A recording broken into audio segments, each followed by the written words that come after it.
Morning students. Last class we have discussed about the competent host and the process by which we can make the introduction of the alien DNA, that is micro injection is there, biolistic or gene gun method, and is some pathogen. Today we will discuss the process of recombinant DNA technology. And what you have learned, that again we are discussing, means what are the process tools already you have learned, and now what is the process here. So recombinant DNA technology involves several steps in specific sequence. What are the steps here? Isolation of DNA, पहले DNA को isolate करना है. Fragmentation of the DNA by restriction endonuclease, already we have done, है ना. Restriction endonuclease से आप fragment करना है. Isolation of the desired DNA fragment, and we can go through the gel electrophoresis there. Ligation of DNA fragment into a vector, है ना. So after that the desired DNA is now incorporated into the vector, transferring the recombinant DNA into the host, है ना. So vector is actually that recombinant DNA what is actually produced there, that should be transferred into the host, and culturing of the host cell in a medium at large scale, and extraction of the desired product. Clear? So how many steps are there? First one is the isolation, second one is the fragmentation, and third one is the incubation. We can say the introduction of the foreign DNA into the vector, transfer of the recombinant DNA into the host, and culturing of the host cell. मतलब ये 5 step तो है ही है. तो host cell को culture करना और उसको लार्ज स्केल में प्रोडक्शन करना. These are the 5 steps, main 5 steps. So first we are coming isolation of the genetical material, that is DNA. How we can isolate, means we have learnt about the restriction enzyme in a tools. We can learn about the vector in a tool, and how we can use the vector in the plant and animal, and that we have discussed. But now what is the process? First आपको DNA को isolate करनी है. Already this experiment we have done in our practical, so it will be it is easy to understand now. So now we can see that DNA, that is actually deoxyribonucleic acid. In order to cut the DNA with restriction enzyme, we need the DNA in pure form. तो पहले क्या है ना, isolate करना है, pure form में DNA को लानी है. तो since DNA is enclosed with in a membrane, कि कौन सा मेम्ब्रेन ना, सेल मेम्ब्रेन के अंदर ये रहता है. सेल मेम्ब्रेन के अंदर न्यूक्लियस, न्यूक्लियस के अंदर DNA. So you have to break the cell open to release the DNA along with the other macromolecules such as RNA, proteins, polysaccharides, and also lipids. You might have remembered that we have added there that papain, means the that papain fruits extract we have added there. We have taken their salt, we have taken their detergent, we have mixed it, grind it properly. So these actually we need it for dissolving this layer, for clearing this layer. So DNA actually within the membrane, तो membrane को पहले क्या करना है ना, break करना है to make the DNA out. but DNA के साथ प्रोटीन भी है, DNA के साथ RNA भी है, polysaccharide भी है, तो उसको भी remove करना है. So this can be achieved by treating the bacterial cell, plant और animal tissue with enzyme. कौन कौन सा enzyme? जैसे lysozyme, अगर बैक्टीरिया हो तो लाइसोजाइम, अगर प्लांट सेल है तो उसकी जो सेल वॉल सेलुलेज डिजॉल्व कर सकते हैं. काइटिनेस किसके लिए? फंगस के लिए. तो ये enzyme they have dissolve their membrane या outer most layer. You know the genes are located in the long molecules of DNA intertwined with the proteins such as histone. तो histone and DNA, histone protein यहाँ पे रहेगा. तो protein को कैसे और RNA को कैसे रिमूव किया जाता है? तो RNA can be remove by treatment with which one? Ribonuclease. कौन सा है? राइबोन्यूक्लियस, क्योंकि दिस इज राइबोन्यूक्लिक एसिड. तो we have to add the enzyme ribonuclease so that the RNA can be removed. Protein can be removed by treatment with protease. तो protease के application में protein को remove करना है. Other molecules can be removed by appropriate treatments and purified DNA ultimately precipitate out after the addition of the chilled ethanol. You already might have remembered, already you have added their chilled ethanol. So that's why the DNA precipitate there. So first we have to add the, if it is bacterial, lysozyme, if it is plant cell cellulase, if it is fungus chitinase. तो पहले outer membrane तो dissolve हो गया, उसके बाद DNA तो isolate हुआ, लेकिन डीएनए के साथ आरएनए भी है, प्रोटीन भी है. तो कैसे इसको रिमूव करें? So RNA can be removed by ribonuclease enzyme, protein can be removed by protease enzyme. तो उसके लिए that's why papaya extract I have used there. Other molecules can be removed by addition of appropriate treatment there. So last of all we have to add their chilled ethanol, and you can see here the DNA separates out, है ना. And then we have to remove the DNA by pooling. That separation already I have shown in the lab also. Okay, next one we are coming. So that is separation. Now cutting of the DNA at specific location. This is second step. So restriction enzyme we are using, digestion are performed by the incubating purified DNA molecules with the restriction enzyme. तो आप purified DNA को ले लो और restriction enzyme को ले लो, तो definitely they will cut at the specific site at the optimal condition for the specific enzyme. agarose electrophoresis employed to check the progression of the restriction enzyme digestion. उसके बाद हम electrophoresis को apply करेंगे. उसमें क्या हो जाएगा ना, DNA सेपरेट हो जाएगा. DNA is negatively charged molecule, hence it moves towards the positive electrode. ये जेल electrophoresis हम डिस्कस कर रहे हैं इधर. तो the DNA will be moving toward which one, a positive electrode. The process repeated in the vector DNA also. So not only the desired DNA but the vector DNA also we have to cut by same restriction enzyme so that the sticky end will be created. I think all of you remember about the sticky end, मतलब दोनों तरफ से sticky end create होगा, and they are both the sticky end will be combined with or the attracted with each other, hydrogen bond formation होगा. तो both the vector as well as the we can say the foreign DNA means foreign DNA भी और साथ ही साथ desired DNA जिसको आपको incorporate करनी है और जिसमें आपको करनी है that vector DNA both will be cut by which one, same restriction enzyme. तो same specific site में ये cut हो जाएगा and then it is we have to run through gel electrophoresis so that the fragment also will be separated, and the joining of DNA involves several process. After having cut the source DNA as well as the vector, मतलब दोनों में देखो source DNA and the vector DNA with a specific restriction enzyme, same restriction enzyme we are using the cutout gene of interest from the source DNA and the cut vector with the space are mixed and ligase is added. तो definitely दोनों को cut किया जाता है, जैसे already we have learned earlier. ये रहा sticky end के बारे में हम बोल रहे इधर. तो DNA it is from the vector DNA, this is for foreign DNA. We are applying the same restriction enzyme here, so cut in the same site. This is called the sticky end, and then we have to add by which one, ligase enzyme इधर दे दो और दोनों को एक साथ आप combine करो तो definitely they will combine, and that is called the recombinant DNA. Clear now? So this is the third step we are discussing here, cutting of DNA at the specific location and the joining them to form the recombinant DNA. So recombinant DNA is formed. Now amplification. Third step which one is amplification of the gene of interest using PCR. PCR means polymerase chain reaction. तो PCR stand for polymerase chain reaction. In this reaction multiple copies of the gene of interest, जिस gene को आपको insulin को produce करना है बहुत सारा amount में, तो उसी इंसुलिन की production the gene that is our gene of interest. Okay, उसी जीन ऑफ इंटरेस्ट को अपने इंटरेस्ट से synthesised in vitro using what we are using, they are using two sets of primers. Two sets of primers, small chemically synthesized oligonucleotide that are complementary to the regions of DNA. इसको हम क्या बोलते हैं, primers के हिसाब से use होता है. And the enzyme DNA polymerase है ना.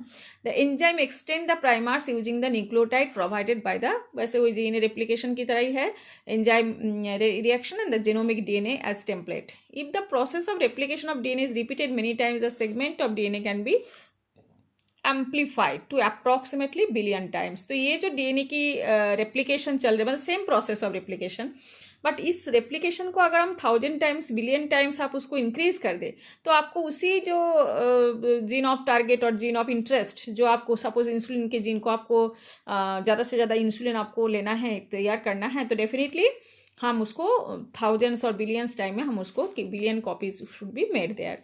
सच repeated amplification is achieved by, ये है आपकी main process, by the use of thermostable DNA polymerase है ना. Thermostable means with high temperature also this DNA polymerase, this is an enzyme, it is not actually become active in high temperature, but this is the DNA polymerase is the enzyme which is actually stable in high temperature. That's what is called thermostable. कहाँ से इसको isolate किया जाता है ना, isolated from a bacterium जो thermal vent में रहता है, जिसको नाम है Thermus aquaticus. What is the name है, Thermus aquaticus. They are living in the high temperature area and which remain active during the high temperature induced denaturation of the double stranded DNA. Okay, why it is denaturation means separation or breaking down, that is actually called the denaturation of the DNA double strand. The amplified fragment, if desired, can now be used to ligate with the vector for the further cloning. ठीक है. So now we are coming to the point here. This is called PCR. So in the PCR double stranded DNA we have taken here, we are applying the heat. Why? Because to denature, दोनों double strand को आपको separate करनी है. This one is 5' to 3', this one is 3' to 5'. So you can see that one, after giving the heat, this process is called denaturation. These two strands are separated from each other, and इसके बीच जो double bond के बीच, मतलब जो double strand के बीच जो hydrogen bond है, all are broken है.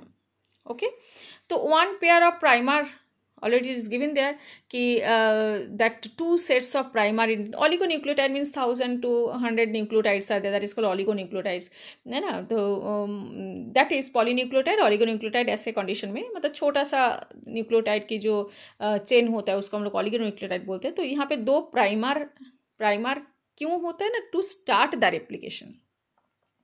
All of you already have understood in the replication procedure, one leading strand, one lagging strand. So but both the condition we need a primer. After primer we have to add their DNA polymerase, है ना. तो after the DNA polymerase cannot proceed without the primer. And DNA polymerase क्या होता है? जो nucleotide को add करते जाते हैं and after all we can get a new strand, है ना. That is the procedure. तो ये प्राइमर्स को आपने ऐड किया और उसके बाद एक डीएनए पॉलीमरेज चाहिए, लेकिन that DNA polymerase must be working in high temperature, है ना. ये प्राइमर को एडिंग को हम क्या बोलते हैं? Annealing. This process is known as annealing. ये the addition of the primer in the we can say the 3' end, that is proceeding in the 5' to 3' direction. तो आप देखो इधर 5' end we can say it actually.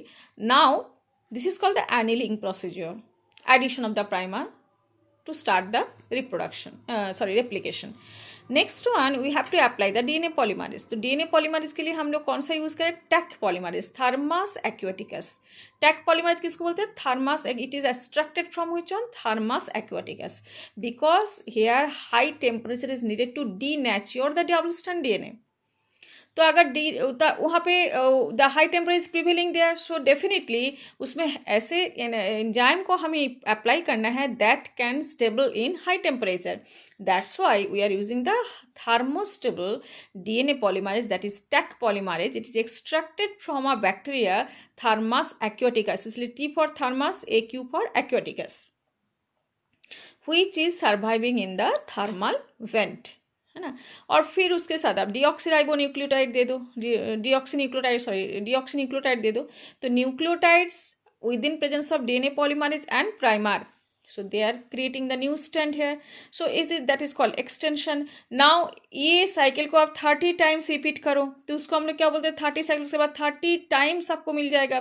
तो we are getting after 30 cycle we can get here 1 billion times of this DNA, what actually we need, our gene of interest we can get. So that is called PCR. Means अगर आपको बहुत ज़्यादा आपके उसको copies चाहिए, and these copies, after getting these copies, millions of copies, we can add these copies to the vector to form the recombinant DNA. That's all. तो ये हो गया आपकी procedure PCR, polymerase chain reaction. Then insertion of the recombinant DNA into the host, है ना. तो there are several method of introducing the ligated DNA into the recipient host. Recipient cells after making them competent, जैसे competent हम लोगों ने बोला था calcium 2+ उसको क्या करना है? थोड़ा प्रोसेस करना है. तो कैल्शियम 2+ के उसको पोरोसिटी इंक्रीज हो जाएगा. फिर उसको आइस कंडीशन में रखना है. फिर 45 डिग्री सेल्सियस हीट शॉक, फिर अगेन आइस कोल्ड. इसमें क्या हो जाता है? They become competent. उसके बाद 3 प्रोसीजर है जिसके थ्रू हम उसको इंटोग्रेट कर सकते हैं. DNA present in its surrounding. So if recombinant DNA bearing gene for resistance to an antibiotic is transferred into the E. coli cells, the host cell become transformed into ampicillin resistant cell. ठीक है. अगर recombinant DNA जो है उसके पास ampicillin resistant gene है and it is transferred to E. coli, so that E. coli, that is host cell, so that E. coli now can survive in ampicillin resistant, that is converted into ampicillin resistant cell. तो ampicillin में भी उसको कुछ नहीं होना है. Ampicillin antibiotic है लेकिन उसको किल नहीं कर सकते. ई कोलाई एक बैक्टीरिया है जिसमें हम होस्ट सेल के हिसाब से उसको यूज करते हैं. रिकॉम्बिनेंट डीएनए को उसके अंदर हम लोग एंटर करा देते हैं, उसको बार बार कल्टिवेट करते हैं. If we spread the transform cell on agar plate containing ampicillin, only transformant will grow, untransformed recipient cells will die. Since due to क्योंकि एम्पिसिलिन रेजिस्टेंट जीन किसके पास है, जिसके पास ट्रांसफॉर्म हुआ है.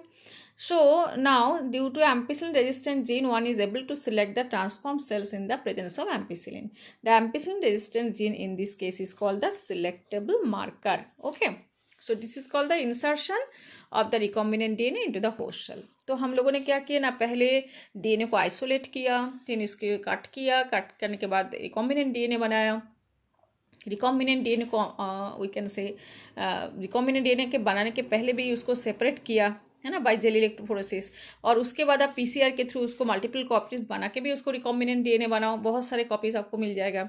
और उसके बाद आप उसको होस्ट सेल में डालने के बाद होस्ट सेल को मल्टीपल कॉपीज आपको मिल जाएगा इसकी. एंड उसमें अगर एम्पिसिलिन रेजिस्टेंट जीन को आप ट्रांसफर कर रहे हो, मतलब रिकॉम्बिनेंट डीएनए जो बना रहे हो उसमें एम्पिसिलिन रेजिस्टेंट जीन है, तो डेफिनेटली उसी होस्ट सेल ई कोलाई के अंदर जिसमें आपने ट्रांसफर किया दैट विल सर्वाइव. नाउ इसमें obtaining the foreign gene product, जैसे आप मानो किसी को आप प्रोटीन बना रहे हो या आपका मतलब gene of interest is for protein formation, तो उसमें क्या होता है ना, आपको लार्ज स्केल में प्रोडक्शन करने के लिए having optimise the condition induce the expression of the target protein, आपको एक्सप्रेशन करना चाहिए. तो लार्ज स्केल प्रोडक्शन करने के लिए the cell harboring cloned genes of interest may be grown in a small scale in the laboratory. आपको laboratory में छोटा सा अमाउंट में लेनी है तो laboratory is the best, but आपको अगर लार्ज स्केल में उसको लेने हैं, the cells also multiplied in a continuous culture system. Continuous एक कल्चर सिस्टम में उसको आपको कल्चर करनी है. The used medium is drained out, जो मीडियम यूज्ड हो चुके उसको लगातार kept on draining out from that container, और फ्रेश मीडियम दूसरे तरफ से आप डालते जाओ. तो इसमें हमें क्या करना है, added from the other maintain the cell in their physiologically most active state में आपको मिल जाएगा, और most we can say active log exponential phase में, मतलब आपको लार्ज अमाउंट में आपको मिल जाएगा, है ना. तो इसी कंडीशन में आपको क्या करना है, लार्ज अमाउंट में लाने के लिए आपको कंटिन्यूअस कल्चर मेथड उसमें जानी है, जिसको हम लोग क्या बोलते हैं, बायोरिएक्टर. तो लार्ज क्वांटिटीज में आपको प्रोडक्शन करने के लिए बायोरिएक्टर चाहिए, where large volume means 100 to 1000 litres of culture can be processed.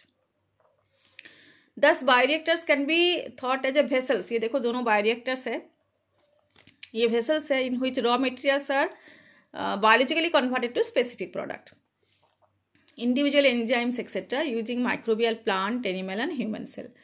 तो इसमें bioreactor provide the optimal condition for achieving the desired product by providing optimum growth condition, temperature, pH, substrate, salts, vitamin सब optimum condition में provide करते हैं.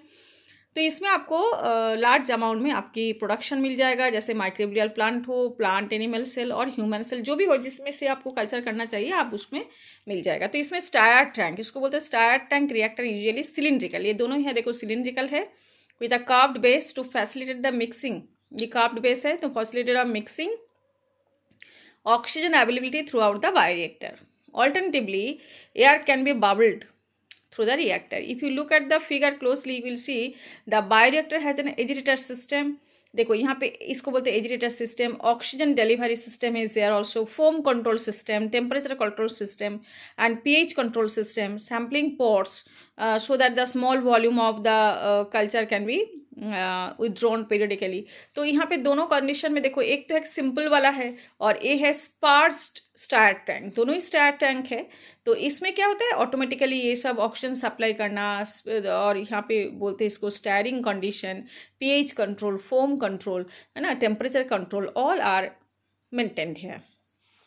और downstream processing किसको बोलते हैं ना, after completion of the biosynthetic stage the product has to be subjected through a series of process before it is ready for marketing. आप यहाँ पे आपको बहुत सारा अमाउंट में सिंथेसिस तो हो गया, लेकिन उसको मार्केटिंग करने के लिए पहले उसको क्या करना है ना, प्यूरीफाई करना है. डायरेक्टली हम मार्केटिंग नहीं कर सकते. तो प्यूरीफाई इसमें क्या क्या होता है, सेपरेशन करना है और प्यूरिफिकेशन होता है, which are collectively refer to as downstream processing. इसी प्रोसेस को हम क्या बोलेंगे, डाउनस्ट्रीम प्रोसेसिंग, ठीक है ना, जिसमें हम प्यूरीफाई करेंगे और साथ ही साथ सेपरेट करेंगे और प्यूरीफाई करेंगे. The product has to be formulated with suitable preservative, such formulation has to undergo through clinical trials. इसको प्रिजर्वेटिव से फॉर्मुलेशन भी करना है क्लिनिकल ट्रायल के through. strict quality control testing for each product is also required. The downstream processing and quality control testing vary from product to product. तो ये हो गया डाउनस्ट्रीम, मतलब उसको क्लीनिंग करना, सेपरेशन करना, प्यूरिफाई करना, ये है इसका डाउनस्ट्रीम प्रोसेसिंग, जिसमें सुटेबल प्रिजर्वेटिव भी आपको ऐड किया जाता है तो उसको प्रिजर्व करने के लिए, और क्लिनिकल ट्रायल भी दिया जाता है, और जो quality control test, downstream processing as well as the quality control test, ये दोनों कंडीशन बहुत ज़रूरी होता है. ओके.